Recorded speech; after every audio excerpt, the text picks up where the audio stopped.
शुरू। इतने short time में आप लोग एकजुट हुए, इसके लिए आपका आभार व्यक्त करता हूँ। आपको अपना क्रांतिकारी लाल सलाम पेश करता हूँ।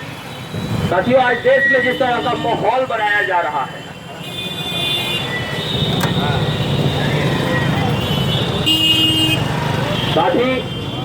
साथियों आज जिस तरह से देश में माहौल बनाया जा रहा है, एक प्रोपेगेंडा चलाया जा रहा है कि काला धन लाने के लिए ये 500 और 1000 के नोट को बैन किया गया है। साथ ही आप सबको याद होगा कि कुछ महीने पहले ही मोदी जी ने एक स्कीम चलाया था और इस स्कीम के तहत 40% रुपया जो है ब्लैक मनी, चाहे वो किसी मद से वो लेकर के आया हो, चाहे वो घोटाला करके लाया हो या फिर किसी का खून करके लाया हो, वो सब साफ हो जा रहा था, व्हाइट मनी हो जा रहा था और 68,000 करोड़ रुपए जो है वो बैंक में जमा हुए।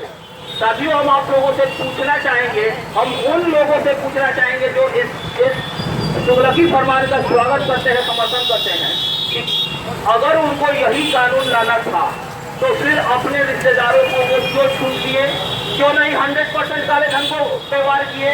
उनके जो कॉर्पोरेट घराने के लोग थे उनको तो दे दिया गया है पूरा मौका अपने रुपए को साफ करने का, व्हाइट करने का, और जो बच गए किसान मजदूर, जो लोग रोज कमा करके रोज खाने वाले लोग हैं, जो छोटे छोटे व्यापारी हैं, उनको निशाना बनाया जा रहा है, उनको कहा जा रहा है। कल मोदी जी कह रहे हैं, कल के भाषण में उन्होंने कहा कि जो घोटालेबाज थे वो आज लाइन में लगे हुए हैं। मैं पूछना चाहता हूं आप लोगों से, आप लोग भी रोज देख रहे हैं लाइन को, हमारे सामने भी एक लाइन है लगी हुई, जो अपना पैसा निकालने के लिए सुबह 6 बजे से यहाँ लाइन में खड़े हैं। क्या ये लोग घोटालेबाज हैं? जो अपने मजदूरी का पैसा, अपने पसीने का पैसा लेने आए हैं, उनको मोदी जी गाली देते हैं और मोदी जी कितना संवेदनहीन भाषण देते हैं और कहते हैं कि घर में शादी है और पैसे नहीं है। इस पर भी उनके जो समर्थक लोग हैं हंसते हैं। ये मोदी जी किस पे हंस रहे हैं? देश के प्रधानमंत्री हंस किस पे रहे हैं? इस मजबूर लोगों पे, जो लोग आपके बातों पे आ करके भी विरोध नहीं करते हैं और बल्कि लाइन में लग जाते हैं, जानते हैं कि चलिए आप जो कर रहे हैं तो कीजिए, लेकिन हमको कम से कम 2 वक्त की रोटी जो हमने बड़े मेहनत से कमाई है उसको हम लोग सुरक्षित कर सके। ये बड़ा लार्ज स्केल पर प्रोपेगेंडा फैलाया जा रहा है कि काला धन इससे आने वाला।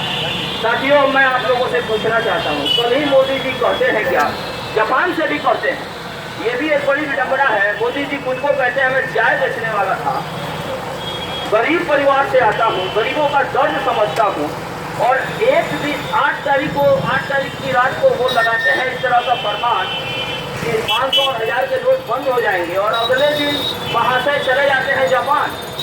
अगर उनके अंदर थोड़ी संवेदनशीलता होती तो वो इस देश में रुक करके इस देश के नागरिकों का क्या हाल हो रहा है, कैसे हम पूरे के पूरे दिन भर लाइन में लग कर बड़ी मशक्कत से अपना 1000 और 2000 रुपया भजा रहे हैं। तो अपने का मोदी जी को यहाँ रह करके 4 दिन देखना चाहिए था, लेकिन मोदी जी रहे नहीं और चले गए जापान, और उनको वहाँ पर उनके जो पत्तल चाटू मीडिया है वो खबर भेजती है कि जो लोग लाइन में लगे हैं, घोटालेबाज लाइन में लगे हैं, और वो वहाँ से कहते हैं कि घोटालेबाज जो है वो लाइन में लगना शुरू हो गए। बताइए साथियों, यहाँ जो लाइन लगी हुई है इसमें कितने घोटालेबाज, कितने ब्यूरोक्रेट हैं, कितने नेता हैं और कितने अफसर हैं, कितने क्रिमिनल हैं जिनको लाइन में आप लोग देख रहे हैं। ऐसे एक भी उदाहरण किसी जगह पे नहीं है जहाँ पे एक ब्यूरोक्रेट, अफसर, नेता, अपराधी टाइप के लोग लाइन में लगे हो। उनको तो आपने फेयर लवली स्कीम लगा करके व्हाइट कर ही दिया। अब तो रह गए हैं मजदूर किसान, जो लोगों के घर में शादी पड़ी है। अच्छा, मजे की बात तो ये है कि उनको ये भी नहीं समझ में आ रहा है कि अभी गांव में आलू की खेती होनी है, गेहूं की खेती होनी है, गन्ना लगना है, मकई लगना है। इन सब चीजों से वो बेखबर है, उनको नहीं मालूम है कि इस सब चीज भी होना है और इनके तो नहीं हो पा रहा है। आज मोदी जी कहते हैं 50 दिन इंतजार कीजिए, 50 दिन के बाद जो है स्थिति सामान्य हो जाएगी। अगर खेती नहीं हुई साथियों तो क्या 50 दिन के बाद स्थिति सामान्य होने वाली है? कभी नहीं होगी। ये आपको फिर फरमाया जा रहा है। ठीक उसी तरह से जिस तरह से चुनाव से पूर्व मोदी जी कहते थे कि काला धन 100 दिन में ला देंगे। साथियों, ये नरेंद्र मोदी अब तक प्रधानमंत्री बनने के बाद 3 बार रो चुके हैं। एक बार उन्होंने रोया था जब रोहित वेमुला को मारा गया था। रोहित वेमुला की मौत पे प्रधानमंत्री जी रोए थे और आप सब जानते हैं कि उसके बाद भी ऐसी घटनाओं की पुनरावृत्ति नहीं हो, इसके लिए कोई कानून नहीं बनाया गया। रोहित वेमुला की शहादत पे कोई कानून नहीं बना।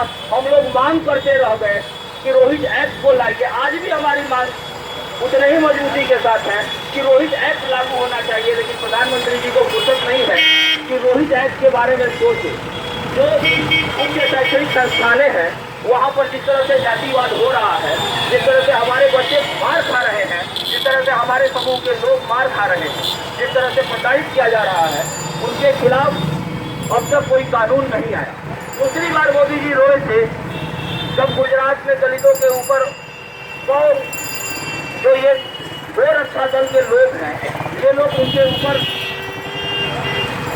उनकी चमड़ियां उधेड़ रहे थे। उस समय मोदी जी जो है रोते हुए कहा था उन्होंने कि मारना है तो मुझे मारो, मेरे दलित भाइयों को नहीं मारो। लेकिन उसके बाद प्रधानमंत्री जी एक बार भी ऐसा कोई कानून नहीं लाए या फिर ऐसे लोगों को दंडित नहीं किए या फिर इस तरह का कोई फरमान नहीं आया जिससे ये जो गोरक्षा दल के आतंकी लोग हैं इन पर लगाम लगाई जा सके। ऐसा कोई कानून नहीं बना। ये तीसरी बार मोदी जी रोए हैं। कल मोदी जी गोवा की रैली करते हुए रोने लगे और कहे क्या कि हम हमारे खिलाफ सभी लोग हैं, कुछ भी हो जाएगा हम इससे हटेंगे नहीं पीछे। मोदी जी को हम बताना चाहते हैं कि मोदी जी आप जो फैलाए हुए हैं काला धन वापसी का स्कीम, क्या जरूरत थी आपको फेडरल स्कीम लगा करके 68,000 करोड़ 40% बनाने का, या फिर आप जो लाइन में खड़े लोग हैं उनको बताते हैं ये घोटालेबाज हैं, तो आप ये बता दीजिए जो 68,000 करोड़ रुपए फेडरल लवली स्कीम में जिन्होंने जमा किया था उन लोगों का नाम जरा सार्वजनिक कर दीजिए। हम भी जान जाए कि आपके कौन कौन से रिश्तेदार हैं, कौन कौन से आपके दोस्त हैं, कौन कौन से आपके सगे और संबंधी हैं जिन्होंने अपना काला धन सफेद कराया था, जिनको आपने बता दिया था कि हाँ ये कर लो नहीं तो उसके बाद बड़ा कष्ट होने वाला है। गरीब मजदूर जिसके घर तमाम तरह की पीड़ा है। मैं अपनी व्यक्तिगत बात कर रहा हूँ। हमारे यहाँ राजमिस्त्री का काम हो रहा है, 2,000 रुपये रोज हमको उनको देना होता है। हमें 9 तारीख को सुबह हाथ जोड़ के उनसे कहें कि देखिए मेरे पास 500,000 का ही नोट है, मेरे घर में कुल मिला जुलाकर महज 1,200 रुपये 100 के नोट के रूप में है, तो आप तय कर लीजिए कि आपको काम करना है कि नहीं करना। उन लोगों को लगा कि जब आप तैयार हैं 500 देने के लिए तो हम लोग काम करते हैं। काम करने के बाद शाम को उनको हम जब नोट देते हैं, अगले दिन जब वो लोग काम करने आते हैं तो कहते हैं कि भैया ये नोट नहीं चला है, तो वो लोगों को बताया जाता है कि आप लाइन में लगिए। पूरा एक दिन वो लोग लाइन लग करके अपना 500 रुपया कर रहे हैं, फिर अगले दिन वो कमाने आ रहे हैं। मोदी जी 300, 450 ये लेबर और मिस्त्री का चार्ज है। 300 अगर कमाता है और जा करके भजाने के लिए दिन और लग जाए, और वो लोग बताते हैं कि ये जो हम मेहनत करते हैं पूरे दिन दिहाड़ी पे जो काम करते हैं, इससे 4 गुना ज़्यादा मेहनत है इस लाइन में खड़े होकर के नोट को प्राप्त करना। यानी कि आप जितना मेहनत हम लोग से करवा रहे हैं उसमें तो हम बड़े आराम से घर पे बैठ के रह सकते हैं, लेकिन ये फिजूल का इनके ऊपर प्रेशर बनाया गया। साथियों, मैं पूछना चाहता हूँ कि अगर काले धन से आपको इतनी पीड़ा है तो आपने क्या किया काले धन के लिए? आपको करना चाहिए था।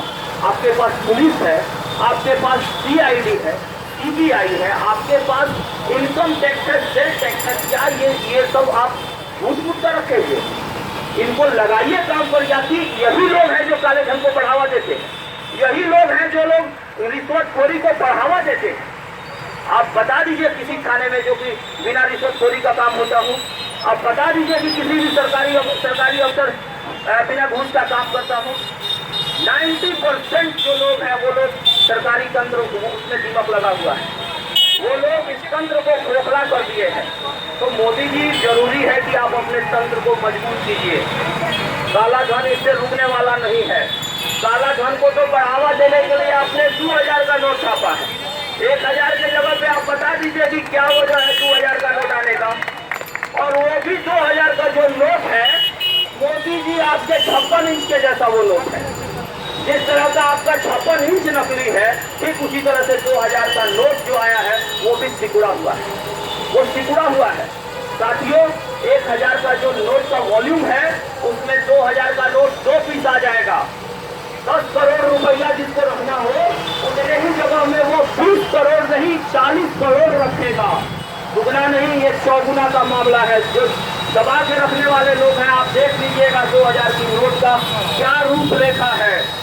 1000 के जगह पे वो वैसा 2 नोट आ जाएगा। तो 2 नोट का वैल्यू 4000 हुआ साथियों। वो 1000 के जगह पे 4000 बनाने के लिए जगह दे रहे हैं और कह रहे हैं कि हम काला धन लाएंगे। ये बिल्कुल ही इनका जो है